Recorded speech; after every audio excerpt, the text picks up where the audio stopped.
Graça e paz, meus amados. Bendito seja o Senhor. Estamos mais uma vez neste local de bênção para todos nós. O Espírito de Deus em nosso coração, na nossa alma, na nossa vida. Eu espero que hoje seja uma manhã de glória, de bênção. Hoje um sol bonito, né? Está fazendo um sol bonito, bacana, um dia gostoso. Um dia de celebração, um dia de ceia. E é o nosso assunto de hoje. Estaremos comentando, estudando, meditando um pouquinho no sentido da ceia, o que é a ceia, e vamos conversar um pouquinho. E hoje, gente, tem pessoas especiais aqui, diferentes, que já estava tudo combinado, tudo preparado para eles estarem aqui nesta manhã. Nós convidamos há mais de 3 meses atrás, nossa querida irmã Lucimar, diretora de adultos, por favor, Lucimar, cumprimente o pessoal. A paz do Senhor, meus irmãos, bom dia para todos. E o nosso querido presbítero Adeilton Coutinho, eu vou chamar assim, bem informal, né, Coutinho? A paz do Senhor, meus irmãos, um prazer estarmos aqui com os irmãos mais uma vez. Andei um pouco sumido aí, mas os trabalhos. Acredito que vamos fazer um bom estudo hoje, aprender bastante com o nosso secretário de Educação, o pastor Eli, e vamos ter uma manhã abençoada por Deus, em nome de Jesus. Amém, amém. Eu tenho que entregar, né? Você sabe que eu não guardo nada. Quem guarda as coisas é baú, eu não guardo nada. Tinha outra pessoinha especial para entrar aqui, né? Mas talvez a gente convença no meio do caminho, né? Ela aparecer, pelo menos dar um tchauzinho aqui. Mas, gente, que legal, que bom estarmos mais uma vez na casa de Deus. E bom essa alegria, bom esse sentimento no coração de alegria, porque o que temos experimentado de dores, né? De sofrimentos e adversidade, quantas coisas. Eu sei que tá muito difícil. E essa alegria que está no nosso coração certamente não é nenhum tipo de hipocrisia, mas é por aquilo que o Espírito de Deus gera no nosso coração. Tenho certeza que isso também é no teu coração, na tua alma, no teu interior, na tua vida. Então vamos juntos, vamos estudar e pedir a bênção de Deus para as nossas vidas, mas antes de estudarmos a palavra de Deus no sentido da Santa Ceia, vamos pedir a bênção do Senhor. Vou pedir ao presbítero Coutinho que ore ao Senhor, pedindo que Ele nos inspire nesse momento. Amém. Senhor, nosso Deus e Pai, mais uma vez te agradecemos por esta oportunidade maravilhosa, por esse dia, Senhor Deus, que está raiando, Senhor Deus, esse sol tão lindo, ó Pai, que aquece, ó Deus, o nosso planeta, ó Pai. Verdade. Te agradecemos por tudo que tem feito entre nós, Senhor Deus. O Senhor realmente, ó Pai, é maravilhoso, ó Deus. Obrigado, Senhor Deus, porque o Senhor tem nos dado, ó Pai, saúde, o Senhor tem nos dado, ó Deus, carinho, Senhor Deus, misericórdia, ó Deus. Fique, Senhor Deus, com cada um de nós, com nossos familiares, ó Pai, que estão em casa, Senhor Deus, nos membros da nossa igreja, ó Pai. Ó Deus amado, Senhor Deus, abençoa todos de acordo com a sua vontade, ó Pai. O Senhor sabe de todas as coisas, Deus. Sim. Obrigado, Senhor Deus, porque essa pandemia, ó Deus, já está passando, ó Pai, os cultos estão voltando. Hoje à noite, ó Pai, estaremos reunidos, Senhor Deus, para em comunhão a Ti, ó Pai, ceiar, Senhor Deus, agradecer ao Senhor por tudo que tem feito, ó Deus, entre nós, ó Deus. Fique conosco neste estudo, que possamos, Senhor Deus, sair daqui, ó Pai, bem melhor, ó Pai, do que entraremos, Senhor Deus. Fique conosco, ó Pai, em nome de Jesus Cristo, ó Deus, nós pedimos e te agradecemos. Amém. Amém, amém. Glória a Deus. O presbítero Coutinho, né? O Coutinho, ele citou na oração, falando com Deus, da alegria de estar percebendo um final, né? Nesse túnel que a gente entrou, né? Parece que já tem uma luz e, assim, a retomada, ainda não na totalidade, com restrição, mas a retomada do culto também representa uma retomada na rotina da nossa vida, né? Porque temos a igreja como um elemento central. Então, isso é muito bom. A gente sabe que ainda há muita dificuldade, não somos hipócritas nem irresponsáveis, a gente compreende tudo isso, mas ao mesmo tempo também a gente não quer se deixar levar pela manipulação da mídia, de governos, às vezes meio que não honestos, E também, por outro lado, também não vamos entrar no caminho de dizer que não tem nada e negando qualquer a palavra médica, de jeito nenhum. Mas no equilíbrio que sempre predomina para aqueles que são considerados como metodistas, no equilíbrio vamos caminhando. E aí, coisas boas vão acontecendo e a gente vai retomando a nossa vida particular e também a vida em comunidade, comunitária. Então, hoje à noite, gente, teremos nosso culto de Santa Ceia.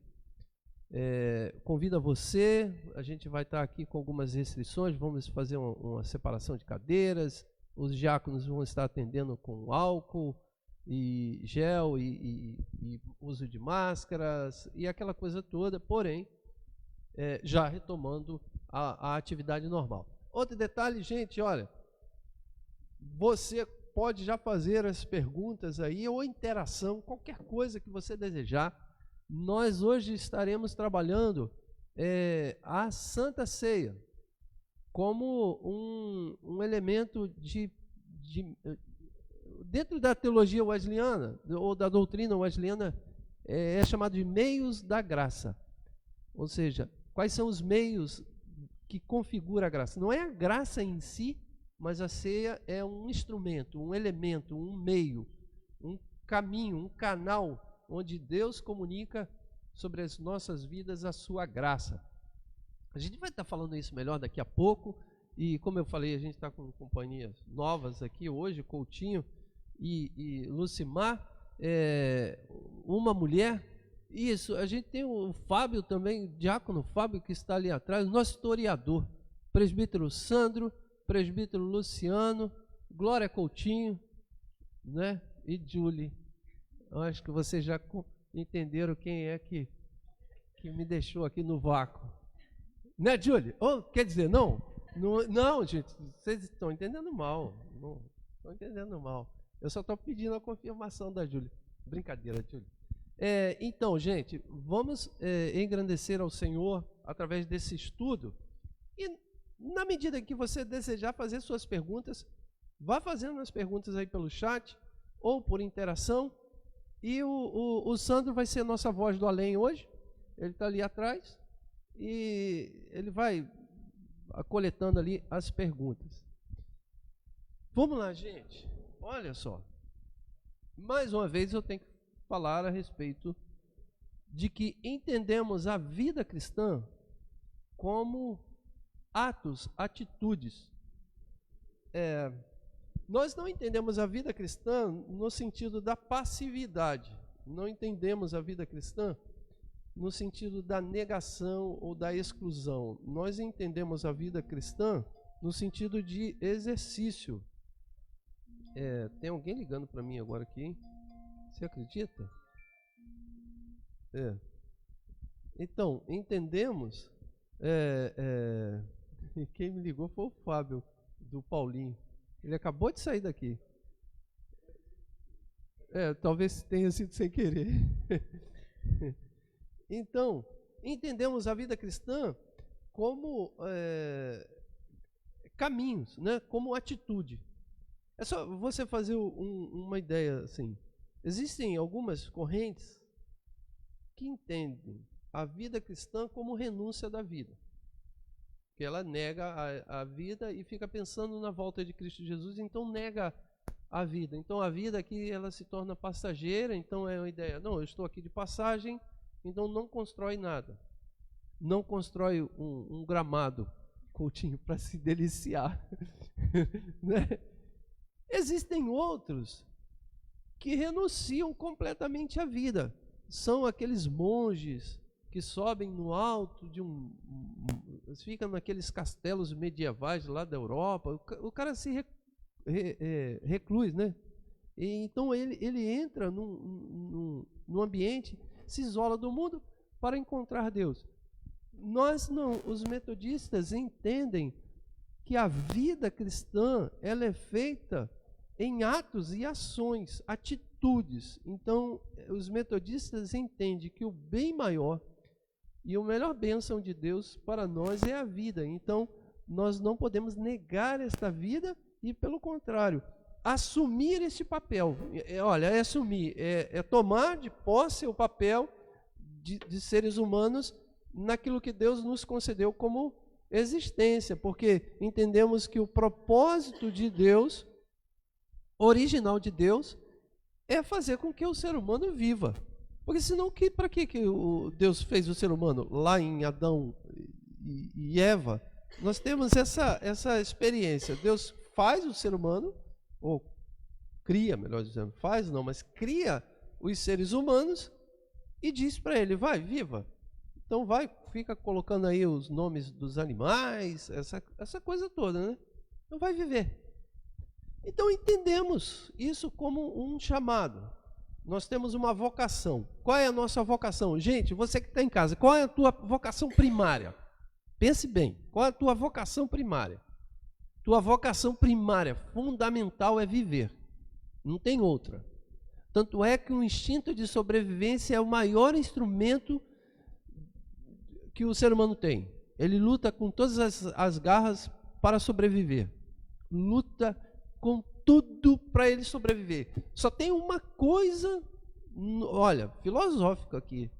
Só tem uma atitude no ser humano que é mais forte do que o instinto de sobrevivência. É o amor. Só. Porque o amor, ele é capaz, vou fazer uma comparação de mãe. É capaz de dar a sua vida pela sua, desculpe o termo, né? Pela sua cria. Então, dali, ó, por isso que a Bíblia diz e compara o amor de Deus com um amor de mãe, ainda que ela venha se esquecer. Deus jamais, então o amor de Deus é superior. Mas o instinto de sobrevivência é um elemento forte demais. Por quê? Porque temos a vida como um dom precioso. Então, os metodistas pensam que devemos assumir esse papel, assumir esta vida, assumir a posição de sermos seres humanos, com todas as possibilidades e com todas eu diria as potências, os potenciais, com todos os potenciais que a vida pode oferecer. Nesse caso vem a pergunta, o que vamos fazer? Já que é assim, o que vamos fazer? E aí a vida cristã, que chamamos de vida cristã. E falamos que vamos fazer em vida de piedade e vida de misericórdia. Como já eliminamos a vida de misericórdia, porque a gente nem chegou lá ainda, não vai dar tempo esse estudo, vamos falar de vida de piedade. Então o que você pode fazer como cristão? Um monte de coisa. A gente falou de ler a Bíblia, jejuar, orar, e hoje vamos falar de ceia. E o que é a ceia? Beleza? Falei demais. Fala não, pastor. Tá gostoso. Não, mas pode interagir aí. Eu costumo dizer que esse tempo de EBD, né, online, nós estamos voltando no tempo. Parece que nós estamos ali no gramado, estudando com Aspira Eli, que ainda nem era pastor. Não era. Né? Não era pastor. E a gente ficava ali o tempo todo se deliciando com as aulas e nem sentia o tempo passar. Tem sido gostoso. Falou demais, não. Não, então vamos lá. O elemento de ceia se torna esse ato, essa atitude. Eu estava brincando aqui, e até brinquei com a Julie, perdão, Julie, porque eu brinquei com a Julie, mas seria muito interessante, e eu tenho essa preocupação, da juventude, dos adolescentes compreenderem essa atitude da ceia como um fundamento da sua vida, não porque os pais ensinaram, também, os pais têm papel fundamental em ensinar aos filhos a reverência e o desejo pela ceia, mas compreender que ela transcende, ela te leva, a Santa Ceia transcende, ela te leva a uma comunhão mais profunda, mais vital. A ceia não é simplesmente uma tradição humana,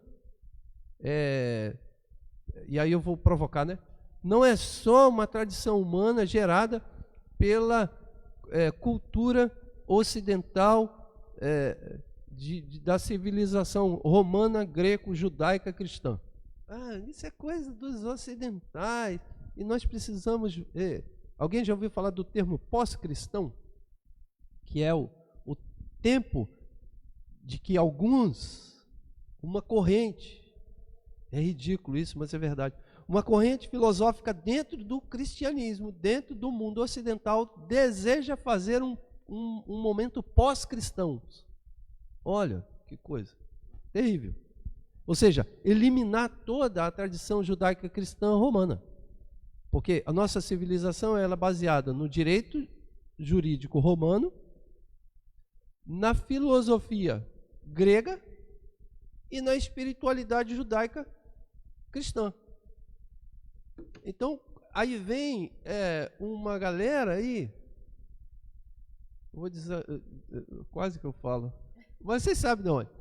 Uma galera aí que quer derrubar tudo e construir tudo do zero, do novo, dizendo assim, não tem nada disso. Aí tudo que é estabelecido como valores fundamentais, fundamento que sustenta a civilização ocidental, quebra. Então, vai quebrando todos os valores absolutos. Então, o valor absoluto de casamento, valor absoluto da sexualidade humana, valor absoluto da lei, valor absoluto da fé, valor absoluto da espiritualidade, valor absoluto da religiosidade cristã. E aí quebra tudo e fala, não preciso mais disso. E daqui a pouco não precisa de ceia. É igual aquela discussão, Coutinho, não sei se no seminário já discutiram se a ceia pode ser servida com banana. Chegaram a discutir. Não, tem muito isso, né? Porque o cara vai lá para o interior da Amazônia, né? Aí chega lá na Amazônia, vai servir a ceia, não tem pão. Só tem banana. O que ele faz? Pode ser servido com banana? É aquela discussão, eu sempre falo, é possível. Porém, o que está por trás desse ato é que não pode ser trocado. Então a pessoa começa assim a trocar, vamos trocar por banana, até aí tudo bem, aí daqui a pouco, vamos trocar por maçã, aí daqui uva, aí daqui a pouco, quer saber, vamos fazer isso em casa? Quer saber, vamos fazer isso sozinhos? Daqui a pouco você toma ceia igual você ora. Já viu gente falando assim, eu não preciso ir para a igreja orar, eu posso orar no ônibus. Já viu? Então, é assim mesmo. Lógico que você pode orar no ônibus, mas uma coisa não substitui a outra. Aí as pessoas vão diluindo os valores da ceia e vai falando, eu posso tomar a minha ceia no ônibus. Cristo em casa. Cristo em casa. É Cristo em casa. Vai diluindo, e daqui a pouco some tudo. Beleza? Gente, vão fazendo suas perguntas aí. Você, por favor, pode... Vou começar então, pastor. Então manda ver aí. Antes de dar início. O senhor falou aí, né, é uma coisa que sempre me incomodou muito a respeito da gente negar a nossa vida cotidiana como cristão, né? As pessoas entrarem para a igreja, aceitarem a Jesus e deixar de fazer muitas outras coisas. Eu, particularmente, sou apaixonado, né, pela vida. Eu adoro acordar no final de semana, ver esse sol bonito que está hoje, poder passear, poder entrar no quintal, cortar sua grama, tomar um banho no chuveiro do lado de fora, sair descalço pelo quintal. É uma coisa maravilhosa, né? Ou sair para comer fora com a família, ir na casa da sua mãe, do seu pai, fazer um almoço entre família. E eu acho que Deus nos criou para isso realmente, né? Para aproveitar, né? Tudo aquilo que Ele fez, esse universo maravilhoso. Mas, enfim, deixa eu entrar aqui no que eu quero. A Santa Ceia, né? Para muitos, como é que eu posso dizer? É um símbolo, né? Vamos dizer assim, uma coisa bem mística. Sim. Mas existe algumas diferenças entre religiões. E uma delas que eu acho que há uma confusão em nossas mentes, o senhor já explicou bem isso aqui para nós, mas eu queria fazer a pergunta para talvez esclarecer, né, para outras pessoas que estão em casa, é a diferença da Santa Ceia para o cristão não protestante e o cristão protestante. Sim, isso é uma pergunta bastante interessante na compreensão do que é a ceia. Ambos, tanto católicos como protestantes, parte de um princípio igual, não há diferença, que a ceia é instituída por Jesus Cristo. Ambos entendem que os dois elementos, o pão e o vinho, e aí pode variar se pão mesmo, se hóstia, isso aí não importa. É aquele caso da banana que a gente acabou de dizer. Sim. São os dois, representam a carne e o sangue de Cristo Jesus. A carne que foi vertida, melhor dizendo, morreu na cruz do Calvário, o corpo de Cristo, melhor dizendo, não carne, perdão, usei a fala errada. O corpo de Cristo Jesus que foi ali sacrificado na cruz do Calvário, e o sangue de Cristo Jesus pelo vinho. Então, o pão é o corpo e o vinho é o sangue. Todos dois entendem que isso deve ser repartido entre vós, porque é uma fala do apóstolo Paulo, uma fala de Jesus Cristo. Então, tanto católico como protestante entende as duas coisas. A diferença entre um e outro se dá no que a ceia implica em você, no que ela faz em você. Então, se é assim, a diferença começa a se dar no que o elemento é. Ou seja, ele é, eu acabei de dizer, todos dois têm o mesmo princípio: corpo, pão, vinho, sangue. A diferença está no que estes elementos se tornam quando você consome, que é uma palavrinha meio que difícil na teologia, chama-se transubstanciação, e o outro transsubstanciação, e o outro memorial. Que aí se divide, dentro dos protestantes, eles têm uma divisão entre transubstanciação e memorial. Eu já vou falar, eu vou explicar.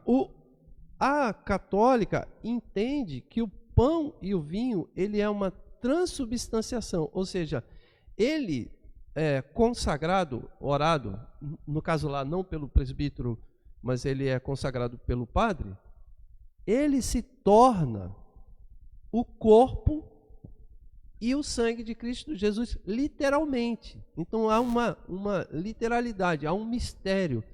Eu não sei se alguém já ouviu, já foi católico. Eu nunca fui católico, mas por estudar e curiosidade, eu já entrei para assistir como é que funciona, porque eu queria saber como é que funcionava.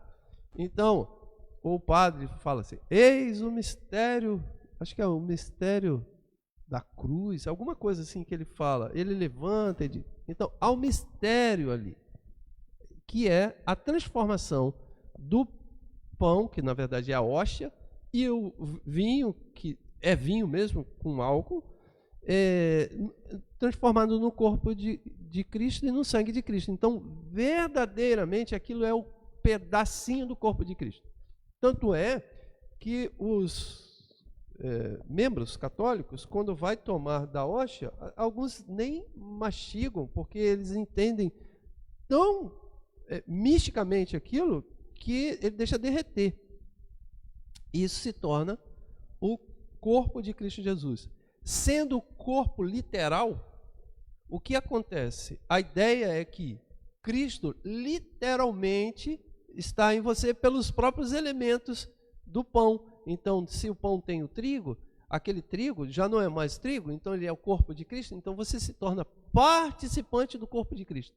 Isso é o que nós chamamos de sacramental, sacramento. No nosso caso, os protestantes não entendem desse jeito, que o elemento se torna literalmente o corpo de Cristo. Para nós é um memorial. Eu sou falhou? Não, aqui. Isso, fala de novo. Para nós é um memorial, né? Exatamente. Para nós entendemos. Para nós, como metodistas, nós somos via média, sempre via média. Nós somos aquilo que poderia chamar memorial e sacramental ao mesmo tempo. Ele é memorial no sentido da atitude, da ação, e é sacramento, não nos elementos em si, não que o pão e o vinho se tornam o corpo de Cristo, mas quando você come, a presença de Cristo se faz manifesta entre os irmãos. Então, você toma a ceia do Senhor, e aquilo é sacramento, aquilo é espiritual. Então, por isso, não entendemos que seja possível tomar ceia sem igreja. Pode ser pequenininha, pode ser na casa, não tem problema. Mas tem que ser igreja. Entende? Então, nós fazemos a via média, o memorial e o sacramento, mas o sacramento não nos elementos. Isso está aqui, gente. Olha só, essa pergunta está aqui, ela é respondida no Assim Cremos, tá? Então, a Igreja Católica entende que os elementos se tornam o corpo de Cristo. Nós não entendemos que o elemento se torna o corpo de Cristo. O pão continua sendo o pão, o vinho continua sendo o vinho, e por uma questão de princípios e entendimento, nós nem aceitamos o vinho propriamente dito para que não tenha um consumo de bebida alcoólica, porque pode ser que esteja entre nós um alcoólatra e aí ele ficaria de fora, porque a gente sabe que alcoolismo é uma doença. Então, a gente, para evitar isso, não, ninguém toma vinho, toma todo mundo suco de uva. Entende? Então, para nós, a ceia se torna um memorial, que se torna um sacramento a partir daquele momento que você absorve ele, que você come ele. Pastor, aproveitando essa deixa aí que o senhor ainda está explicando, o Luciano perguntou por que na Igreja Católica, os membros não tomam vinho. Por causa do princípio sacerdotal. Na Igreja Católica, com todo respeito, tá? Se algum católico estiver me ouvindo, não vai aqui nenhuma ofensa, com respeito eu falo isso. Mas na Igreja Católica, os membros, eles apenas assistem à Eucaristia. Obrigado. Apenas assistem à Eucaristia, eles não participam da Eucaristia diretamente. No caso, o vinho, ele é colocado ali naquela hóstia grandona que o sacerdote coloca. Isso, você está usando a palavra certa. O padre, ele é sacerdote. E o que é um sacerdote? Algumas pessoas até brincam, né? Meu nome é Eli, Eli na Bíblia foi um sacerdote. Então todo mundo fala, o sacerdote Eli chegou. Mas o que é um sacerdote? Um sacerdote é uma pessoa designada, obviamente, entendemos, ser designada por Deus na Bíblia, né? Designada por Deus para intermediar. Ele faz a intermediação, ele é o mediador entre Deus e os homens. Então ele se coloca aqui, Deus aqui, e os homens lá. Ok? Então, o sacerdote, ele vai intermediar, de forma que, é só você lembrar, no Antigo Testamento, quem comia do cordeiro? Não era o povo, era o sacerdote, porque ele intermediava. Quem aspergia, o sangue era aspergido no altar por quem? Pelo sacerdote, não pelo povo. Só ele ia no Santo dos Santos, né? Só ele ia entrava diante de Deus. A Igreja Católica, ela tem a sua liturgia sacerdotal. Então, só o padre pode subir no púlpito. Só o padre pode tomar do vinho, do sangue. Então, ele toma pelo povo todo. E depois, simbolicamente, ele reparte a hóstia. Mas ele faz tudo primeiro. Se você observar, ele faz tudo primeiro. E depois ele distribui ao povo. Então, não se toma o vinho ou o cálice do Senhor, o povo, só o padre, porque o padre representa o povo. Então, o padre é uma representatividade do povo. No nosso caso, protestantes, nós somos do princípio do sacerdócio universal. Não há necessidade, no nosso entendimento, de que alguém intermedie você para com Deus. Tanto é que você não confessa os seus pecados a mim, você confessa os seus pecados a Deus. Quando se usa o pastor para abrir o coração e contar as suas fraquezas, não é uma necessidade de pedir perdão ao pastor, mas uma necessidade de compartilhar o sofrimento, a dor e o arrependimento. Ou até mesmo de se aconselhar, Ou né? o aconselhamento, obviamente, é verdade. Ou o aconselhamento. Então, o pastor não faz um papel de sacerdote, o pastor faz um papel de auxiliador, de pastor, de cuidador. Então, é uma ação pastoral, mas não uma ação sacerdotal. Então, eles não pode tomar do pão e comer, comer do pão e tomar do vinho em nome de todos, porque entendemos que é o princípio de sacerdócio universal, pregado pelo apóstolo Pedro. Onde nós estamos? Estamos apoiados naquilo que o apóstolo Pedro diz. Vós sereis sacerdote, um reino de sacerdotes, se eu não me engano. Me esqueci agora como é que é, mas fala a nação santa, raça eleita, povo exclusivo de propriedade do Pai. Então, está falando ali do princípio do sacerdócio universal de todos os cristãos.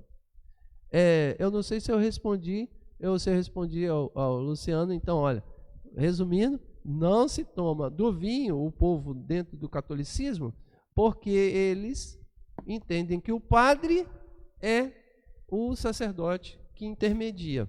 Gente, chegou a hora do nosso cafezinho, né? Olha só, que coisa. Ai, chique. Tá pensando o quê? A Júlia não quis vir para cá, ela perdeu o cafezinho servido. Viu? Perdeu, Júlia. Perdeu. Eu ficava em casa pensando nesse cafezinho. Todd? Então, obrigado, Mauro. Gente, então, isso é importante saber.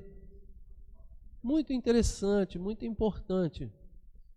Mas eu queria entrar também aqui em outros detalhes da ceia, da necessidade, porque muitas pessoas não entendem a ceia e banalizam a ceia. A ideia do sacerdócio universal de todos os cristãos é linda, bela, e eu acho que a mais cristã, com respeito aos católicos. Mas eu acho a mais cristã. Eu não entendo alguém intermediando a minha vida para com Deus. Eu entendo um livre acesso meu para com Deus. Mas eu tenho que dizer que pelo sacerdócio universal de todos os cristãos, a ceia para alguns se torna banalizada. Porque o sujeito, ele não ouve a voz do pastor quando o pastor diz: olha, domingo é ceia, todos aqui. Ele não entende isso, ele acha, não, eu posso ir no outro domingo? Não, sabe, ele acha que o culto de domingo de ceia é igual a todos. Apenas tem aquele momento lá de comer do pão no domingo. A minha mãe dizia que culto de Santa Ceia, a gente tinha que botar a melhor roupa, o melhor sapato, a melhor maquiagem, porque nós sentaríamos à mesa com os nossos irmãos e participaríamos, né, do repartir do pão. Então era uma coisa muito especial. E ela sempre passava isso para a gente, que o culto de Santa Ceia era muito especial, que teríamos que ir sempre para fazermos o melhor culto e irmos com a melhor roupa, o melhor sapato, o melhor tudo. Mas é verdade. O culto de ceia, eu falo que o ápice de qualquer culto é ceia. Por mim tinha ceia todo domingo. Todo domingo. Às vezes, confessar, gente, confissão aqui. Eu li um livro chamado Confissões de um Pastor. Então vai eu aqui, Confissões de um Pastor. Eu tenho dificuldade de compreender um culto sem ceia. Confesso. Eu tenho dificuldade. Às vezes fica assim, parece que está faltando um negócio aqui para fechar isso aqui. Eu entendo que não é necessário. Eu entendo isso. Mas eu fico assim, eu acho que o ápice de um culto é ceia. Então, o culto de ceia, para mim, é fundamental. Um cristão que não sente falta da ceia é muito, mas muito preocupante. Eu vou falar para você, olha, você que está me ouvindo, se você não sente falta da ceia. Reveja o seu conceito de cristão. Porque Cristo diz: aquele que não comer da minha carne e não beber do meu sangue não tem parte comigo. Onde você vai simbolizar isso? Em qual local da tua vida você coloca essa ordenança de Cristo? Em qual local? Em que momento da tua vida? É aquilo que eu falei, você vai entrar pelo caminho da banalização e como algumas pessoas fazem em termos de oração. É tão banalizada a oração que a pessoa fala assim: eu não preciso estar na igreja para orar, eu posso orar no ônibus. Sim, é verdade, mas você vai fazer isso com a ceia também? Aí você vai entrar o baleiro, né? O cara, aquele, como é que é, o bom de onda? Não tem o bom de onda? Como é que é o nome do cara? O gente boa, o cara que entra e sai entregando uma balinha grátis, não tem um negócio assim? Hein? Né? Ele entrega uma balinha grátis, né? Fala, o bom de onda chegou e vai entregar uma balinha grátis, o sujeito tem a cara de pau de comer a balinha e não comprar. Aí ele vai pegar a balinha e vai falar assim: é agora a minha ceia. Senhor, consagramos a Ti agora esta bala, que é partida entre nós. É partida entre mim, que nem entre nós. Aí espera entrar alguém vendendo um refrigerante, aí compra um refrigerante de uva. Senhor, não dá, gente, não dá, não tem condição. Tem que ser na igreja. Essa igreja tem que ser no templo? Não, pode ser na casa. A gente serve ceia, que os presbíteros já fizeram isso tantas vezes e continuam fazendo. Mas tem que ser parar, ler a Bíblia, com alguém que é ordenado, porque tem uma ordenança. Não pode ser assim: não, eu vou ministrar a ceia hoje, então aí você toma essa responsabilidade. Não pode, tem que ser ordenado. Então tem uma ordenança por cima disso. Veja só, eu não sou pastor porque coloquei a mão na minha cabeça. Eu fui ordenado, consagrado. Então, quando colocaram a mão sobre a minha cabeça e consagraram a minha vida para o santo ministério, isso foi feito por alguém que foi anteriormente também consagrado pela igreja e aí por aí vai, até chegar a Cristo. Então não tem entrada pela janela assim: eu botei a mão na minha cabeça e me tornei pastor, como fazem alguns.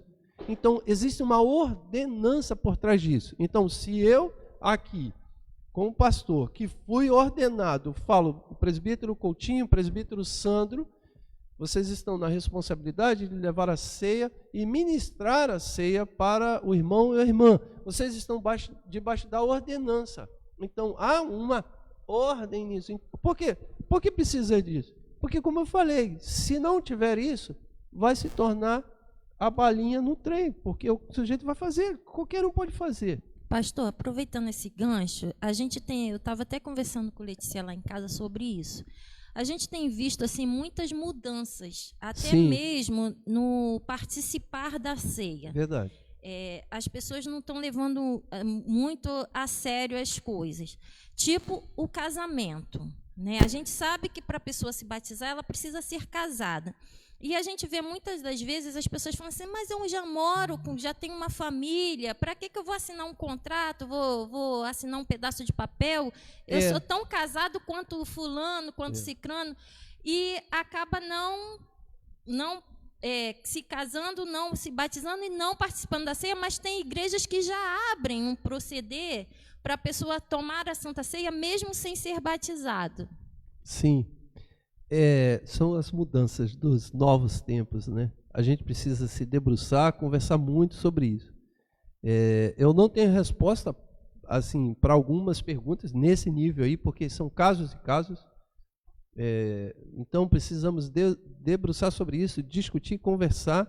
Assim como, por exemplo, vou dar um exemplo que aconteceu agora: tomar ceia em casa, ceia online, ou drive-thru de ceia, né? São discussões. Algumas igrejas seguiram o modelo. Eu acho que igrejas batistas fizeram isso, igrejas Assembleias de Deus fizeram isso, mas a igreja metodista wesleyana preferiu não, porque entende de outro jeito. Então, nada contra quem fez, mas ela não entendeu assim ainda, pelo menos ainda. Se liberar, talvez seja feito. Mas, então, são perguntas que precisam ser discutidas, porque novos tempos estão chegando e a gente precisa responder. Casamento, tem pergunta fundamental que as pessoas não fazem. O que é casamento? No casamento não é o papel, certamente. Casamento, e aí vai uma opinião bem particular, não particular no sentido de ser só minha, porque eu estou acompanhado de muitos teólogos que pensam assim, mas é o meu pensamento. Casamento para mim é altar. Eu entendo casamento como altar. Se acaso você casou só no cartório, depois se tornou um cristão e agora está na igreja e nunca casou diante de Deus, eu diria para faça. Aproveite a gente não tem mais um encontro de casais esse ano, né, por causa da pandemia. Aproveite um encontro de casal e vá lá, coloca aliança, faça a sua promessa. Não sei, ou faça um culto mesmo, ou faça uma festa de novo, dá o seu jeito. Mas é importante você ir diante do altar, ou seja, diante da presença de Deus. Altar, quando estamos falando, não estamos falando aqui, púlpito, mas estamos falando diante da presença de Deus e faça o seu casamento. Aí você está casado. Porque se você casa lá no cartório e você simplesmente faz o contrato civil, ok, perante os homens você está casado, mas perante Deus. Porque eu não posso dizer assim, e intervir, dizer assim, não, você não pode se separar. Mas você nunca casou diante de Deus. Então, compreende? Então, essas coisas têm que ser tudo ponderado para responder a pergunta e tal. O Sandro, por favor. Ainda falando um pouco sobre as questões da ceia, sim, né? Ótimo, eu queria voltar. A família Coutinho Flor fez um questionamento assim: pastor, queria que o senhor explicasse a palavra de Deus quando diz para não participarmos da ceia quando estamos em pecado, pois estaríamos participando indignamente. Muitos preferem deixar de tomar a ceia, quando, na verdade, a palavra nos instrui a pedirmos perdão, dar meia volta e mudar de vida. É verdade. Eu queria fazer uma leitura aqui. Eu aconselho você que tem essa dúvida, leia o Assim Cremos, porque não é por nada não, mas foi eu que escrevi. Então, vou tirar onda aqui. Então, tem a resposta para isso, porque existem muitas dúvidas. As pessoas deixam de participar da ceia porque cometeu um pecado. E aí, fala assim, eu estou em pecado e eu não vou tomar ceia. Uma autopunição. É uma autopiedade. É uma ideia de fazer assim, eu mesmo vou me punir. E aí deixa de tomar a ceia. Deixa eu fazer uma leitura. Eu não sei se eu posso pegar aqui.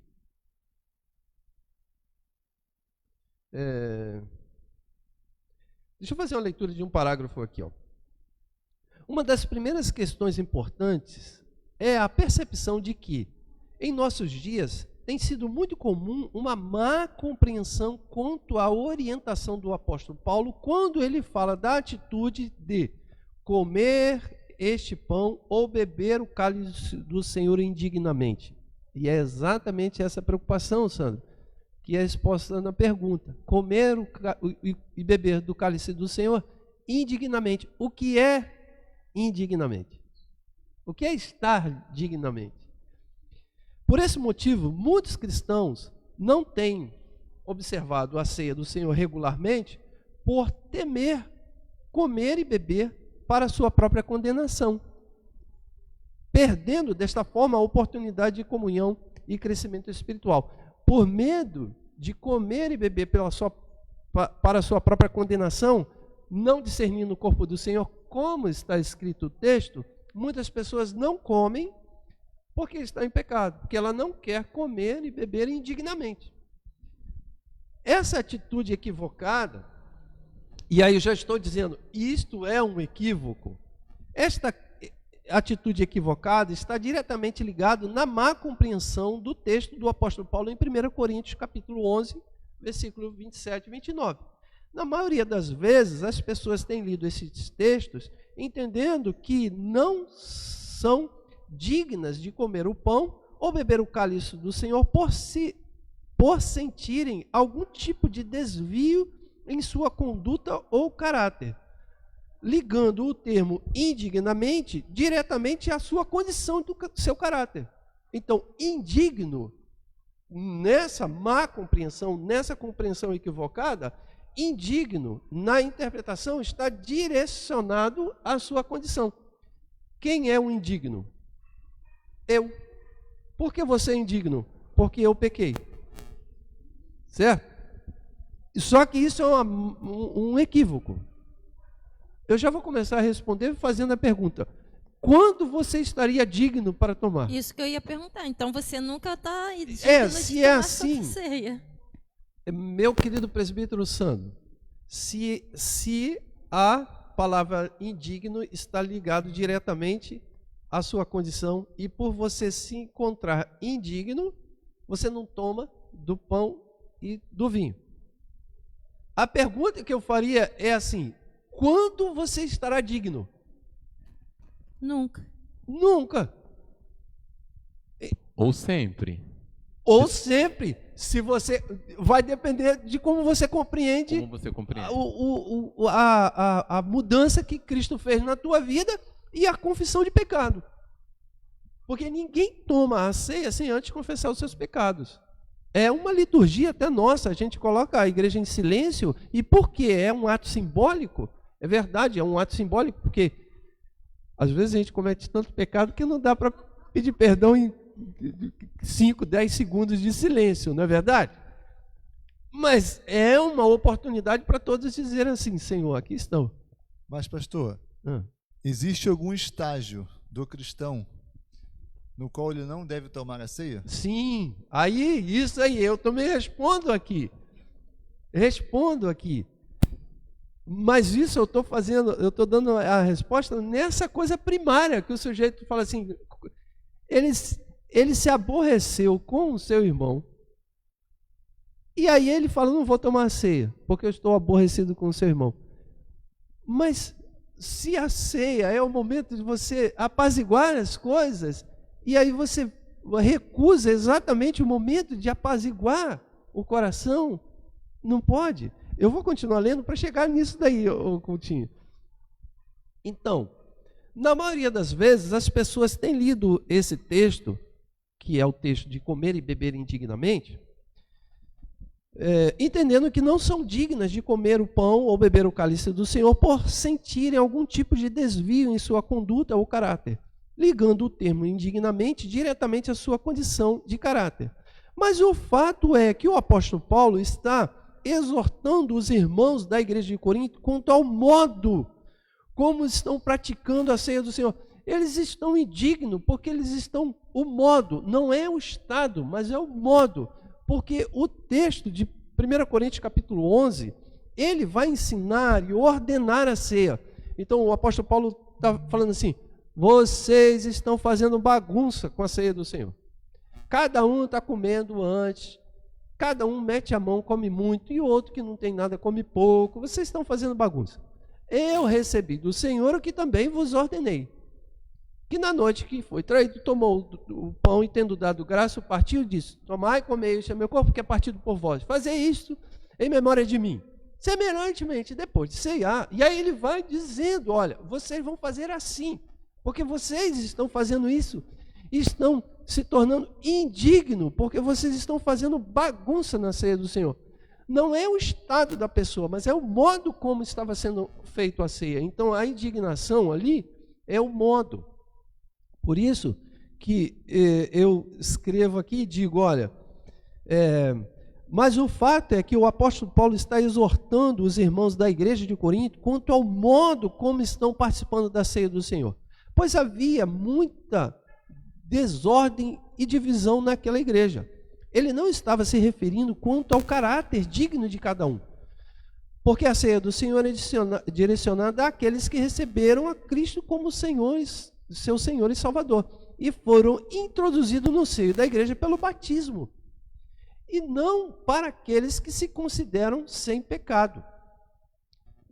Ou seja, olha só, a ceia do Senhor por favor, você vai me entender. Por favor, é delicado isso aqui. A ceia do Senhor é servida para aqueles que se consideram pecadores. E não para aqueles que se consideram que não têm pecado. Porque o sujeito que diz que não tem pecado é um incrédulo. Ou era para estar no céu, né? Para estar no céu já. É isso aí. Então, a ceia é para aqueles que dizem assim, eu errei. Por isso a confissão, gente, por isso a confissão de pecado deve ser feita todos os dias. Todos os dias a confissão de pecado. Principalmente na oração da ceia. Então, por você dizer que você não é digno de participar do corpo, é que você se torna digno porque você reconhece a sua debilidade. Então, isso demonstra o quê? Quando a gente fala que a gente pecou, o que a gente está demonstrando? Arrependimento. Reconhecimento que errou. Isso não pode ser feito da boca para fora de forma hipócrita. Porque senão, você... Aí começamos a entrar dentro da sua pergunta. Porque senão você começa a se tornar... Aí essa palavra indigno vai se tornar pessoal. Porque você é hipócrita em chegar diante do pão e do vinho e pedir perdão. Perdoa meus pensamentos, palavras e obras. E não sentir nada, dor, arrependimento.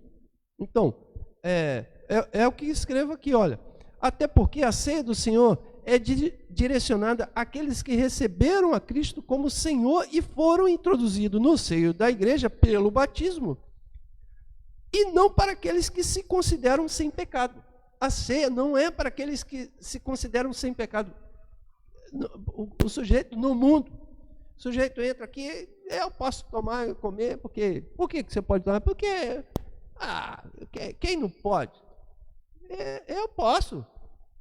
Esse sujeito, ele não tem a Cristo, ele não entende nada do que é corpo de Cristo, ele não entende nada do que é pão e do vinho, ele não entende nada daquilo que ele está fazendo. E esse se autocondena, porque ele está dizendo para o mundo inteiro, eu estou matando Jesus, eu estou botando Jesus na cruz do Calvário, e ele não é Deus, ele não é nada, e tanto não é nada que eu como desse pão, bebo, e nada me acontece. Esse sujeito é um incrédulo, esse sujeito é o que nunca experimentou a Cristo na sua vida. Agora, aquele que chega aqui na igreja com dificuldade para participar do corpo, introduzido, isso é importante, introduzido na igreja pelo batismo. Porque se você aceitou a Jesus Cristo e não foi batizado, não tem fundamento a tua fé, então não tem confissão pública. Eu não posso considerar você como um irmão da comunidade de fé que eu participo, porque você não experimenta o batismo. Deve experimentar, deve fazer isso. Vamos lá, vem junto comigo. Às vezes eu fico assim, estarrecido mesmo com o sujeito que, se dizendo cristão, não estou falando da impossibilidade momentânea, às vezes há a possibilidade momentânea pela questão de casamento, são impossibilidades transitórias. Ao sujeito estar transitoriamente dificultoso ali, aí é transitório. Mas o sujeito está na igreja e nunca se batiza, nunca opta pelo batismo. Mas como assim?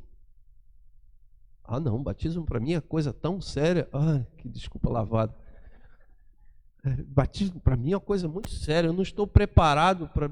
Quando você vai estar preparado para se batizar, meu filho? Quando? Quando nós estaremos preparados para se batizar? Quando nós estaremos preparados para tomar uma ceia? Não existe isso. Pastor, eu já estava com uma pergunta aqui pronta, daquilo que você estava falando a respeito da ceia, e agora do batismo, acho que vai cair bem também.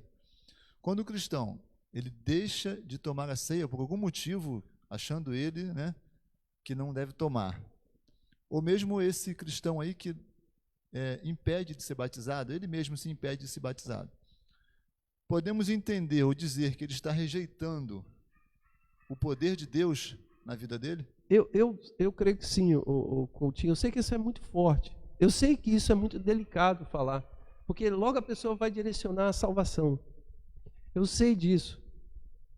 Eu tenho as minhas dificuldades para compreender isso, entende? Assim, eu entendo a radicalidade da salvação. Para mim, a salvação é uma questão radical.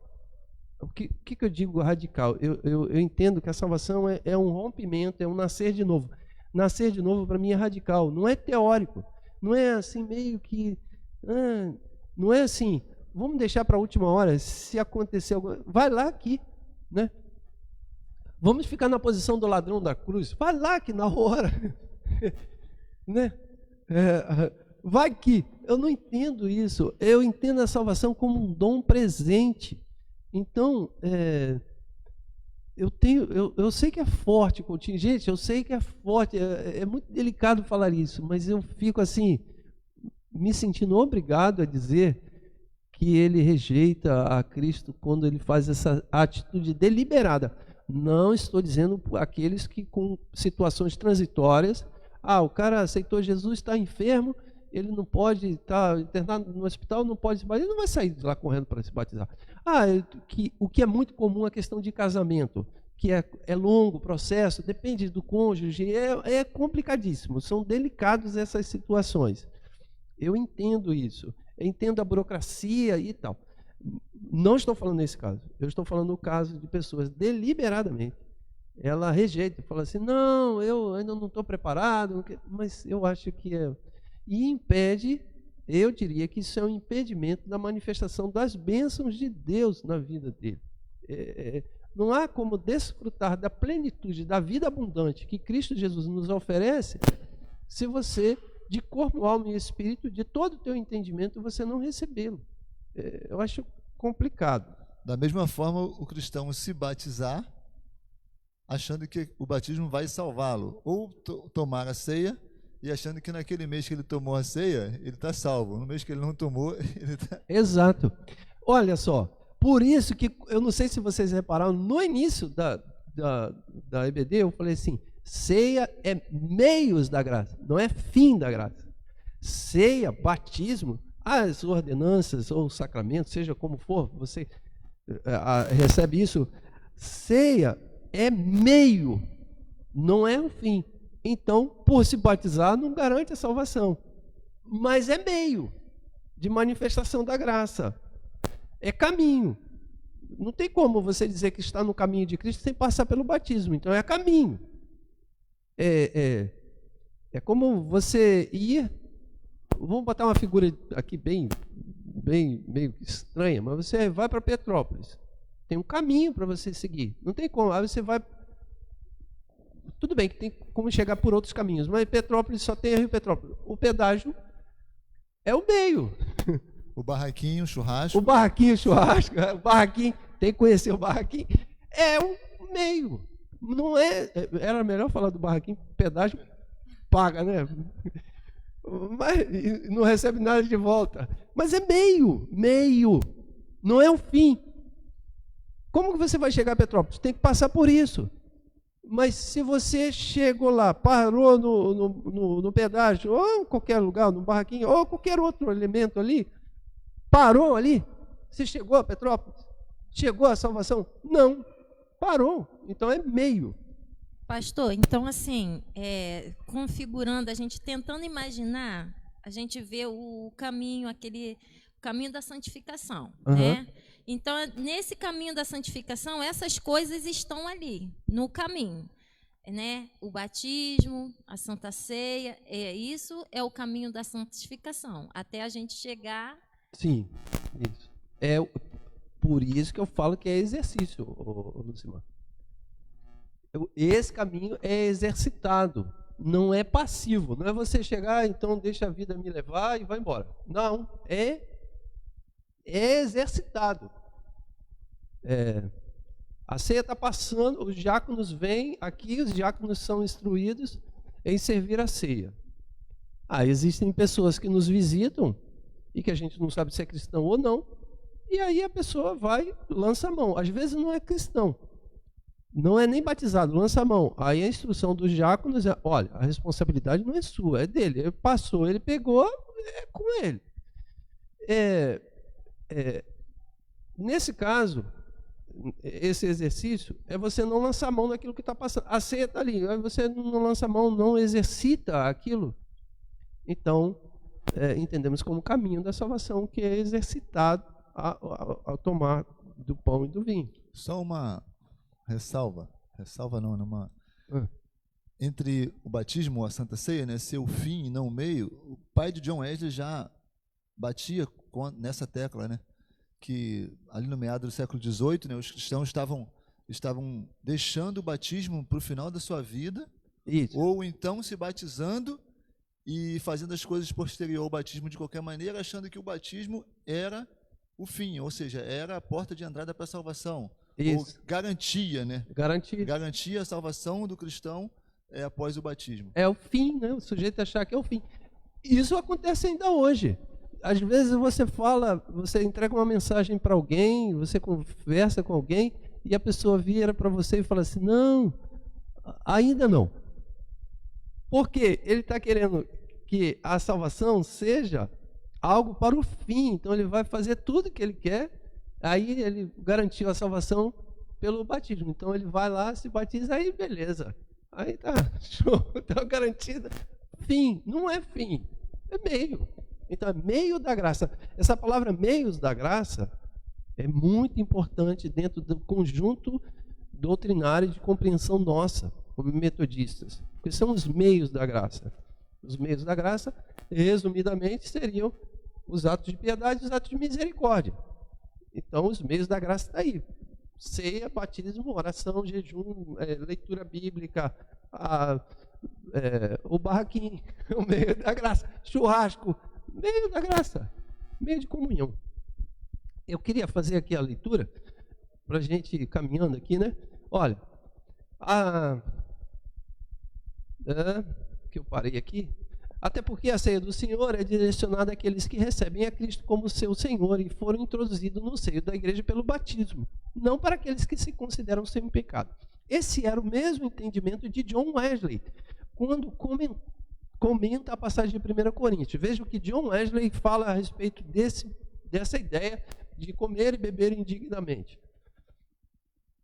Ele diz assim, o que está dito não é com respeito ao ser-se indigno de comer e beber. Na verdade, o apóstolo Paulo, está falando de comer e beber indignamente, mas isso é algo diferente. Ele mesmo nos disse. Nesse próprio capítulo, somos informados de que comer e beber indignamente significa partilhar do santo sacramento, da ceia do Senhor, de forma tão rude, desordenada, que alguns estão com fome enquanto outros se fartam e se embebedam. Mas o que é isso? E o que isso tem a ver convosco? Não é possível que estejais fazendo isso, comendo e bebendo desta forma tão indigna e tão desordenada. Esta compreensão nos leva a outra questão importante relativa à observação da ceia pelo cristão. Se por um lado entendemos que não é necessário chegar a determinado estado de integridade e santidade para participar da ceia, porque temos condição de pedir perdão pelos nossos pecados, por outro entendemos que é absolutamente necessário um preparo. E aí eu chego naquela que você falou, se por um lado entendemos isso, por outro entendemos também que é necessário um preparo, a fim de que não tornemos a comunhão do Senhor um ato banal. Esse conceito é bastante importante para que não venhamos a abolir a possibilidade de que, em certas situações, o melhor é abster-se. Em certas situações, é melhor você abster-se. Por exemplo, uma pessoa que é disciplinada pelo presbitério, ou uma pessoa que é aconselhada pelo pastor, até mesmo pelo presbítero, quando vem, confessa alguma coisa ao presbítero, e o presbítero diz, olha, meu irmão, o meu parecer é de que você deva se abster. Porque aquela situação não é uma situação cotidiana, é um caso. Entra naquela conversa que a gente já teve algumas vezes, de atos pecaminosos, que é aquilo que o cristão, o ser Sim. humano, comete no dia a dia, né? E dele estar em pecado. Estar em pecado, exatamente. Que é uma prisão, né? O sujeito está. Eu não posso aconselhar alguém que esteja em adultério chegar aqui e falar assim, não, continuando em adultério, você vir aqui e toma a ceia. Não, não tem problema não. Não, eu tenho que dizer antes, vá, conserte a tua vida, e não é com a igreja, não. Se é o caso, estou colocando o caso de adultério aqui, como poderia ser outro grave também. Mas o caso de adultério, você não tem que se consertar com a igreja, você tem que se consertar com a esposa, com o esposo, com a pessoa. É uma situação que vai além do que você está aqui vivendo aqui na igreja. E eu não posso aconselhar, ou um presbítero conhecendo uma situação assim, ele não vai chegar e falar, não, vai lá na igreja, toma ceia, não tem problema não, depois você se acerta. Não é esse o caso. É o que você está falando. Se ele está preso nesse pecado, ele tem que consertar a sua vida, então ele participar. O problema, pastor, é que tem pessoas que não conseguem diferenciar essa nomenclatura, vamos dizer assim, de atos pecaminosos e de estar preso ao pecado. A pessoa acha que, como o senhor disse, todos nós pecamos. A gente leva um mês para tomar a ceia. É claro que você vai errar várias vezes durante esse mês. Sim. Mas são atos pecaminosos que qualquer um ser humano vai acontecer com ele. E já estar preso no pecado é uma outra situação totalmente diferente. Tem pessoas que deixam de tomar a ceia porque ela cometeu um ato pecaminoso. Sim. Tem uma ilustração que eu não sei. Vamos trocar aqui o microfone? Tá, ok. Vou trocar aqui. A voz do além, que foi o presbítero Sandro aqui. Tem uma ilustração que as pessoas às vezes falam que é de Billy Graham, falaram até que é de John Wesley, eu não sei de quem é esse negócio. Que é aquela, eu acho que vocês conhecem, que é aquela, nós não somos, não podemos impedir que um passarinho sobrevoe a nossa cabeça. Mas podemos impedir que ele faça um ninho. Certo? Então é a mesma coisa, é como você está falando. Nós, às vezes, não podemos impedir que cometamos um ato pecaminoso do tipo um julgamento, uma fala irada, raivosa. Dá uma vontade de dar um soco naquele Dar um camarada. soco em alguém. A gente, às vezes, não tem condição. Às vezes, sim, às vezes a gente até se controla, mas às vezes não. Então, isso é o que consideramos como atos pecaminosos. E que é isso que estamos falando aqui. Diferentemente daquele que fez um ninho na tua cabeça. Então, esse que fez um ninho, tem gente que chama isso de pecado de estimação. Não quer largar de jeito nenhum, né? Meu pecadinho favorito. O meu malvado favorito, não. O meu pecadinho favorito. Né? Então, é isso aí. Um amiguinho imaginário. É o amigozinho dele, imaginário, que é o colega dele, que acompanha ele para tudo, até lugar que ele vá. Por isso, irmãos, por isso que o presbítero Coutinho está falando, por isso que a Lucimar disse que é necessário os atos de piedade e os atos de misericórdia, porque são exercícios. E o exercício não vai deixar, melhor dizendo, você cair na cilada maligna do passarinho fazer o ninho na tua cabeça. E o pecado toma conta de você. Por isso é necessário a ceia, por isso é necessário a igreja, por isso é necessário estar aqui, por isso é necessário a comunhão entre os irmãos, por isso é necessário estar ouvindo e participando de uma EBD, por isso é necessário, porque você vai, se a gente fazendo isso, a gente já faz muita bobagem, e se não fizer? Se não participar da ceia, se não participar do batismo, se não estarmos juntos na igreja, na EBD, que eu estou tremendamente, eu diria, louco de vontade de acontecer novamente, espalhar esses grupos aqui, vão lá para baixo, as irmãs debatem, conversam, falam, abrem o coração, os irmãos aqui discutem, sabe, os adolescentes, são exercícios. Aí alguém vai falar que pode ser Cristo em casa? Pode, não dá, cara, não dá. Alguém vai falar assim, eu não preciso de igreja. Não dá, não dá, não dá. A Vereni, a gente está refletindo muito, eu e Vereni, a gente está discutindo toda manhã, é um longo papo que a gente bate, é a nossa devocional, eu e Vereni. Ainda mais naquela varandinha gostosa, Glória sabe. No deck, parece mais um deckzinho, né? Mas ali, Café de pousada. é café de pousada, a gente senta ali com garrafinha de café e a gente está tomando esse costume, principalmente desde quando entrou a pandemia. E a gente discute, rediscute, a gente conversa, a gente pondera, a gente fala sobre tem uma frase que o pessoal tem usado aí, uma frase não, é um termo, né? O novo normal. Já ouviu falar sobre isso? O novo normal. Já ouviu, Sandro? O novo normal, né? Não ouviu ainda não, Coutinho? Vai ouvir, vai ouvir. O pessoal falar, já ouviu, né, presbítero Sandro? O Fábio que está lá atrás, já ouviu, né? O novo normal. Esse novo normal é um perigo. Porque, a princípio, é assim, é interessante, novo normal? Qual é o novo normal? Usar máscara. O novo normal é você tomar conta agora. Por exemplo, vou dar um exemplo, a Vereni está falando muito sobre isso. Você comer fora, né? Você comer em self-service, modificou o comportamento seu no self-service, não modificou? Vai ficar. Já havia modificado, não sei quem já frequenta self-service, já viu que eles começaram a colocar um vidro sobre os alimentos. Já reparou, Glória? Tem aquele vidro ali, né? Então, é um novo normal. Ok. Só que esse novo normal não fica só nisso. Vai virar rotina também, né? Vai virar rotina. Vai virar rotina. Não volta mais ao que era antes. Aí, gente, eu não sei quem é, tem gente querendo falar comigo agora. O novo normal não fica só nisso. Aí daqui a pouco o cara vai falar assim, é o novo normal da igreja. Ah, beleza, a igreja vai ter que mudar também. Novo normal da igreja, assistir o culto em casa. É, isso aí.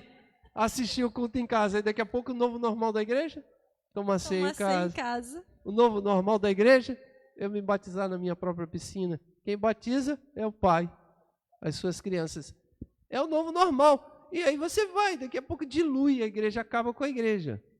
Então, o novo normal tem que se ter cuidado com ele, porque ele é de fato, gente, o pior é que ele pega no negócio certo, correto. Qual é o correto? Ter cuidado com as mãos, por exemplo, e usar máscara. Isso é correto. Isso aqui vai na crescente. Hoje, eu vi um vídeo que mandaram para mim, um grupo de pastores que eu faço parte, mandaram para mim um vídeo de um advogado fazendo uma denúncia gravíssima eu esqueci do ministro do Supremo Tribunal Federal, só que ele está designado agora não é o STF, ele está no STE, que é o Supremo Tribunal Eleitoral. Lembra, Fábio, quem foi designado agora? Ele mudou. Eu acho que é o Barroso. Não é o Barroso. Eu não lembro agora. É um dos ministros. Ele chegou lá, foi julgar um caso de uma cassação de mandato de uma vereadora de uma igreja, melhor dizendo, de um município do interior. Essa vereadora, ela é pastora de uma Assembleia de Deus. Aí o juiz foi julgar o pedido de cassação porque ela manipulou os membros da igreja para votar nela, para ela se tornar uma vereadora. Então, foi cassado o mandato dessa mulher. Até aí você olha assim, não, está errado uma pastora manipular a igreja para que os membros votassem nela. Numa cidade do interior pequenininha, uma igreja consegue eleger um vereador. É fácil, não é? Então, ok, beleza, está errado? Tá, claro, a pastora vai manipular. Você lê o texto do ministro, você concorda com ele, você fala, está certo. Só que, no meio do texto, ele propõe uma lei de proibir, e ele diz assim, a liberdade do culto, ele começa falando sobre a liberdade do culto, não pode ser um motivo para manipulação, não lembro quais são as palavras dele, Mas ele está querendo dizer assim, não pode. Aí tem uma lei, propõe uma lei para que seja proibido esse tipo de coisa. Aí você fala, olha, tá legal, é o novo normal. É bom usar máscara. Mas esse negócio da máscara começa a surgir outros efeitos. O sujeito vai me proibir. Aí eu falei assim, Vereni, pelo entendimento desse ministro aí, eu estaria preso no domingo passado. Porque no domingo passado, o Luciano estava aqui comigo, lembra disso? Santo também, você estava no domingo passado. Eu disse algumas coisas que pareciam um posicionamento político. Alguém poderia entrar na justiça e dizer, você está manipulando a cabeça das pessoas. E aí, para provar que pato não é ganso, eu vou ter que gastar um dinheiro de advogado. E se eu não tiver um advogado, lascou. O advogado do cara for melhor, pronto, eu vou preso. Então, gente, nós estamos em um período muito, muito, muito difícil, melindroso, severo, e que precisamos ficar muito atentos. Então, o novo normal tem que se ter cuidado. Eu viajei muito nessas falas, mas eu acho que é importante para a gente... não liga não, Luciano, deixa eu fazer um parênteses aqui. Liga não. A Júlia não quis aparecer aqui, né? Mas agora você apareceu, Júlia. Ou foi a Belinha? Foi a Júlia. Vem cá, Júlia. Vem cá, dá um tchauzinho. Vem cá. Você já apareceu mesmo? Você nem sabe. Você foi ali atrás, você... Vem cá, dá um tchauzinho para eles ali. Dá tchauzinho. Oi, gente, paz. Oi, gente. Paz, Senhor, gente. Só isso. Valeu, Júlia. Mas, Sandro, deixa eu caminhar aqui. Tem alguma outra interação aí, Sandro? Ou ainda não, pessoal? Ah, sim. Ok. Mas se desejar falar... Gente, eu sei que assim, a conversa está longa e a gente já está caminhando para o final, mas eu creio que esse momento está sendo... me perdoe se eu estou sendo soberbo, mas eu acho que tudo isso é muito esclarecedor. O membro precisa saber da importância da ceia, precisa saber daquela pergunta inicial sobre a diferença entre uma ceia protestante e uma ceia católica. Essa pergunta que o Coutinho coloca agora não é bem uma pergunta, mas é a interação dele dizendo acerca do pecado, atos pecaminosos e o pecado dominado. Isso tudo é vida cristã e discipulado e crescimento na graça e no conhecimento. Então, vamos seguir aqui e aí a gente já faz uma conclusão sobre essa questão que eu acabei de dizer, sobre esta fala eu não vou achar aqui agora, do ministro. Eu queria depois um dia falar mais sobre isso, sobre o perigo que nós estamos vivendo de um sistema ditatorial de verdade acontecendo no nosso país. Eu vou fazer um parênteses agora. Gente, pense bem agora, uma mulher sendo algemada em uma praça porque não estava usando máscara. Ela foi algemada, dominada, e alguém pode dizer assim, mas ela resistiu à prisão. Prisão de quê? Peraí. Prisão, por que ela vai ser presa? Tem que sempre pensar no fundamento. Então você vê uma crescente de um Estado autoritário. É um autoritarismo. Então, isso é muito importante a gente ficar atento, tá bom? Igual no Rio de... Olha, gente, eu tenho que sair daqui, né? Eu tenho que continuar, mas eu vou pedir aqui, aliás, não vou pedir tua opinião, não. Pode ficar tranquilo, Coutinho. Aquela prisão daquelas duas meninas que estavam na praia de Copacabana correndo, e aí acho que foi a guarda municipal que parou e depois pediu auxílio, acho que foi um negócio assim, a polícia. E aquela prisão, aquilo vai voltar à tona, aquele vídeo vai voltar à tona quando essa pandemia passar e a gente vai ver o ridículo que foi aquilo. Já é, hoje. Já é ridículo. Mas a gente vai ver o ridículo que foi aquilo. Vocês vão ver. Eis que te digo. Profético que eu estou falando agora.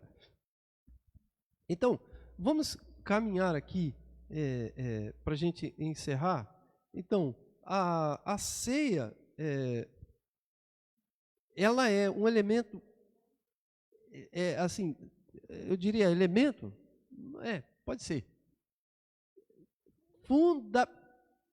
fundamental para o viver cristão. Uma dimensão que se refere no entendimento nosso quanto à ceia é da atitude piedosa quanto à celebração da ceia. Esta compreensão de que o Cristo ressurreto está presente no momento da ceia, no momento em que nos reunimos para a celebração. Essa presença não é atribuída, como nós falamos lá no início, no pão e no cálice. Mas a presença de Deus, a presença de Jesus Cristo, ela está no momento da celebração da ceia. Eu vou fazer essa leitura aqui, ó. O seu Espírito realmente presente no meio de sua igreja. Nesse caso, cremos que existe uma real presença de Cristo na celebração da ceia. A ceia do Senhor, ela não é somente um ato religioso, mas um ato misterioso, um mistério de Deus, porque há a presença de Cristo ali naquele momento. Outro elemento importante para entendermos que há um mistério na presença, um mistério no momento da ceia, é que quando tomamos a ceia, nós não tomamos a ceia sozinho. Não há uma ideia de eu comer e beber, eu parto o pão. Não há. A ideia da ceia, ela é comunitária. Ela tem que ter a comunhão. Esperar um pelos outros, né? Se tem que esperar uns pelos outros, não tem como eu fazer. Eu vou esperar eu por mim mesmo. Eu vou partir o pão e vou... eu tenho que me esperar. Não tem isso. É esperar uns pelos outros. E tem um detalhe misterioso nisso, que não é somente... Isso, esses dias, eu participando de uma live, eu ouvi um dos participantes da live falar, eu achei aquilo bacana. E eu tomei aquilo para mim. Não é somente eu estou participando aqui com você, ou com o presbítero Coutinho, e aí eu posso trocar o cálice. Mas assim como eu estou participando com o Coutinho e você, e troco o cálice, na esperança do retorno de Cristo, eu estou também participando juntamente com aqueles que se foram, amigos, irmãos, às vezes pais, que morreram na mesma esperança, porque Jesus Cristo ainda não voltou. Então eu estou tomando junto com eles, cara. É muito legal. Caramba, isso é muito bonito, né? Cara, é uma esperança só. Sabe, é uma comunhão só, uma mesma fé, um mesmo Espírito. Então é transcendente. Não é só o pão e vinho. Então a troca de cálice eu troco com você, Coutinho, mas eu troco junto com todos aqueles que, de tua parte, de teus familiares, morreram na mesma esperança. É aquela passagem que diz: quero trazer à memória aquilo que me dá esperança. Isso porque a ceia para nós é um memorial. É memorial. Então nós temos esse momento de já estar participando da ceia com Cristo Jesus na glória, junto com os nossos irmãos que se foram. Então há um mistério nisso, cara. Há uma beleza por trás disso que não pode ser banalizada, cara. De jeito nenhum. Eu tive uma experiência aqui maravilhosa, né? Quando meu avô casou pela segunda vez, meu avô faleceu, eu tinha 11 anos de idade. Ele foi morar em Marechal Hermes e ficou lá 31 anos. Após isso, ele voltou para cá, né? Agora. E na primeira vez que eu ceiei junto com ele aqui, eu chorava de alegria. Pois ali. Olha só. Porque foi uma experiência muito grande, né? E quando ele como diácono, me serviu a ceia... Olha, cara. Maravilhoso. E assim, não, é uma coisa que às vezes vocês estão aqui na frente, não percebem que a gente lá atrás se emociona, porque teve um momento que eu vi o Coutinho servindo o avô dele. E aquilo me deu muita emoção. Eu Pois fiquei é, muito gente. emocionada com aquilo, porque é uma coisa assim muito bonita, né? A gente vê de geração em geração e ele como presbítero servindo o diácono avô. Então isso é uma coisa que acaba contagiando toda a igreja também. Se isso não for o ápice do evangelho, eu não sei o que é, cara. Eu não sei o que a gente está se reunindo para fazer. Está fazendo o que aqui? Olha. Porque, sabe, e às vezes os sujeitos, os energúmenos deste mundo, quer olhar para a gente e falar assim, é tudo bobão, manipulado. O cara, desculpe, deixa de ser idiota. Porque não consegue a vida para você o quê? Olha, esses dias eu também li um artigo que eu fiquei assim, rapaz, tem razão, cara. Ele falou, eu usei isso na pregação, o sujeito que não compreende a questão do espírito, ele é um primata, um homem da caverna, um neandertal, um troglodita, um idiota, que só consegue ver a vida, sabe, é assim, você pega esse sujeito que não recebe isso tudo, não tem essa beleza toda no coração, você vira para ele, Coutinho, esse sujeito que vai chegar e falar, isso é bobagem, vira para ele e fala assim, então o que é importante para você? Aí ele vai dizer, importante é encher a cara, importante é sextor. O cara disse idiota. Importante é pegar todas. O cara, você é um animal, rapaz. Você é um animal. Não compreende as coisas transcendentes do espírito, não compreende o verdadeiro valor da vida, cara. Sabe, eu fico assim, cara, você, desculpe, olha, se for ofensivo para você, se você se comporta assim, se é ofensivo para você, desculpe aqui a minha ofensa, mas você é um troglodita, cara, você é um homem da caverna. E não fique nesse homem da caverna. Deixe Cristo transformar você, transformando você em uma bela criatura, um belo sujeito, uma bela pessoa. Sabe, que você não vai morrer, você vai viver eternamente, você vai... Gente, tem tanta coisa boa. Cara, abandone esse teu passado aí, vem para Cristo, cara.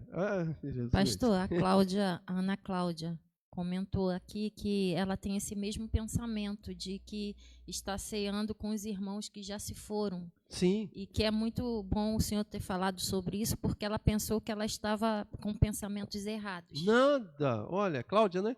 Nada, Cláudia. Cláudia, você está na mesma fé. É óbvio que não estamos falando aqui, que no meio aqui da igreja tem um monte de alma penada aqui. Não, nada disso, pelo amor de Deus. Estamos falando no sentido transcendente disso. Abre a cabeça, no sentido transcendente. Olha, eu estou junto com Abraão, Isaac e Jacó, porque Abraão viveu pela fé. O apóstolo Paulo vai falar isso, a justificação de Abraão é pela fé. Então, o que é a fé? A fé é uma esperança. A mesma esperança que bateu lá no coração de Abraão está no meu coração. Oh, Jesus, caramba! Todos que se foram em Cristo mesmo. A igreja do Senhor, o corpo vivo de Cristo Jesus, que continua vivo, espalhado pela face da terra. E está aqui presente. E vou te falar, são sal e luz deste mundo. E vou te falar, as coisas não estão piores porque a igreja está aqui. Sabe, as coisas não estão piores porque tem homens e mulheres profetas de Deus que abrem a boca e denunciam o pecado, a mazela. E com as suas atitudes e ações, não deixe o amor morrer neste mundo. Porque eles simbolizam a prática pura e genuína do amor. É a igreja de Cristo Jesus. Eu vou pregar aqui. Quem desejar aceitar Jesus nesta manhã, levante sua mão. Oh, Jesus. Ah, Jesus amado. Então, a ceia é maravilhosa por causa disso, porque ela transcende tudo isso. Né? Ela é esse memorial. Uma última dimensão aqui da ceia, eu falei da primeira, sobre modo e forma, falei da segunda, sobre atribuir o cálice do Senhor, o memorial. A terceira é que entendemos a ceia como um apontamento para a bendita esperança futura, de que já abordamos um pouco sobre isso, que espera todo cristão, a esperança de um dia celebrarmos juntamente com o Senhor, na certeza do seu retorno prometido. Isso vai ao encontro daquilo que o apóstolo Paulo diz no texto, porque todas as vezes que comerdes esse pão e beberdes esse cálice, anunciais a morte do Senhor, até que venha. Eu leio isso todo, vou ler isso hoje à noite. Então, como vimos acima, essas formas de apropriar-se da ceia do Senhor se apresentam como fundamento e importância no exercício da nossa piedade na vida cristã, para todos aqueles que se consideram cristãos na perspectiva wesleyana. Então, se você é um cristão, pense em tudo que eu falei agora. Se perdeu alguma coisa, se eu falei demais, e às vezes usei palavras complicadas e difíceis e não compreendeu, olha aqui, eu indico a você, capítulo 9 desse livro aqui, Assim Cremos. Leia lá com calma. E se tiver dúvida, ligue para mim, passe mensagem, WhatsApp, fala em casa, tome um café comigo, discuta tudo isso e aprenda o valor da ceia e da vida cristã, pois não é pouco. Não é pouco. Olha, Igreja de Jardim Primavera, vocês têm uma responsabilidade enorme de anunciar tudo isso que eu acabo de dizer. Anunciar isso para o mundo, para essa sociedade, auxiliando a outros cristãos que pela falta de compreensão não percebem a beleza da ceia, estão banalizando a ceia. Você foi chamado por Cristo Jesus a aconselhar com amor, com graça, com amor, com sensibilidade, com respeito, em dizer, irmãos, vamos celebrar a ceia do Senhor. Porque a ceia não é qualquer coisa, não é apenas uma refeição de um pão e do vinho, porque se fosse assim, nós colocaríamos aqui muito pão, muito suco de uva e regado a outros elementos. Mas não é para saciar, não é para matar a fome, porque quem tem fome come em casa. Mas é para simbolizar, para trazer à memória, para memorar aquilo que entendemos como fé e princípio fundamental da nossa vida cristã, ceia do pão e do vinho. Então, hoje à noite, quando você trocar o cálice do Senhor com o seu irmão, aliás, não terá troca de cálice, infelizmente, né? Mas simbolicamente faremos isso, oferecendo uns aos outros. Quando fizermos esse ato simbólico, você vai estar ceando com a Igreja de Cristo Jesus, com a noiva do Cordeiro, espalhado pela face da terra, em todos os cantos e recantos deste planeta. E não somente com eles, mas todos aqueles que morreram na bendita esperança da volta de Cristo Jesus. E guardamos o nosso coração, por fim, de um dia estarmos todos reunidos em Cristo Jesus, celebrando a vida. Não é celebrar a morte, mas celebrar a vida que entendemos, que ela iniciou agora, desde o dia em que eu conheci a Cristo Jesus e foi aberto os meus entendimentos para compreender o verdadeiro sentido da vida. Quando Cristo voltar, eu estarei celebrando com Ele tudo isso, e todo choro, toda lágrima, toda decepção, dor, fragilidade, dificuldade, sentimento de tristões, de depressão, qualquer um que seja, será cessado e eu glorificarei Deus eternamente juntamente com os meus irmãos. Muito bem, amados, chegamos ao final, eu acho que passamos até do horário que estávamos previsto aqui, como sempre, passamos do horário, mas eu quero crer que tenha sido bacana. Queria oferecer aqui a você, Coutinho, as suas considerações aí que você desejar falar no teu coração. Eu quero agradecer à igreja, né, pela oportunidade. É sempre bom estudar, aprender um pouco mais da palavra de Deus. É um prazer enorme estar com um homem da sabedoria do Senhor, juntamente com a nossa irmã Lucimar. E eu queria propor, né, aos irmãos que aproveitassem esse dia maravilhoso, né? Como a gente dizia lá nas Forças Armadas, o céu de brigadeiro. Céu de brigadeiro. Acredito eu que agora, se você for em algumas rampas de asa delta por aí, o pessoal vai estar saltando de asa delta. É verdade, bacana. Aqueles que gostam, né? Aqueles que gostam de passear no mar, vai estar no mar. Aqueles que gostam de fazer um churrasco, vai estar fazendo um churrasco. Porque a vida do cristão deve ser alegre, né? Alegre. A vida do cristão deve ser aproveitada, né? Ao máximo, como o Senhor diz. E até mesmo na hora da ceia. Muitos tomam a ceia, faz o momento da ceia um momento triste, né? E a gente, né, até surpreendido aqui pela forma que é feita na nossa igreja de alegria, né, das crianças brincarem, cantarem, a troca do cálice. Isso é muito importante. Não levar o evangelho, né, não levar o cristianismo para aquele lado oprimido que você passa na rua e a pessoa lá, vai um crente de cabeça baixa, né, um calor, e o cara está ali de cabeça baixa, andando, não olha para um lado, não olha para o outro, não dá bom dia a ninguém, não passeia, não joga futebol, não vai numa praia, não vai brincar de queimado com as crianças, não vai tomar um banho no chuveiro do quintal. Eu acho que isso é muito importante para a família, para o ser humano. Eu queria deixar esse recado: aproveite a vida, vai viver. Aproveite mesmo. Isso que o Coutinho falou é extremamente importante. Faça isso mesmo, de verdade. Celebre a vida. Eu sei que hoje à noite a gente vai sentir muita falta das crianças, muita.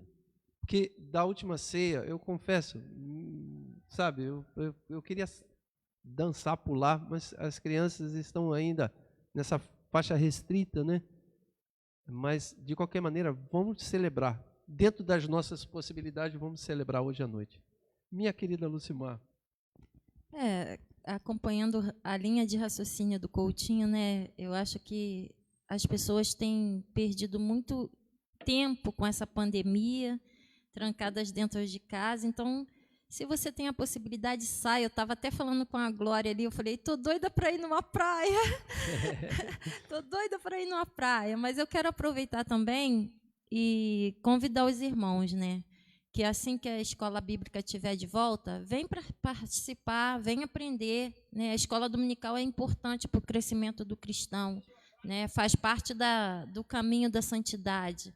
E quero também deixar um convite para aqueles irmãos que ainda não estão participando de um grupo de GCL online. Opa, isso aí. Vem com a gente, está sendo bom, está sendo maravilhoso, os irmãos têm crescido muito espiritualmente, e é a prática, né? É praticar o exercício, né? É verdade. E às vezes 1 hora de escola dominical é muito pouco. Então, daqui a pouco a gente volta com a Academia da Alma, daqui a pouco a gente volta com a Escola de Maturidade Cristã, e vem com a gente, vem aprender, vem se crescer espiritualmente, porque graças a Deus eu tenho aprendido assim, eu tenho tido um crescimento espiritual muito grande.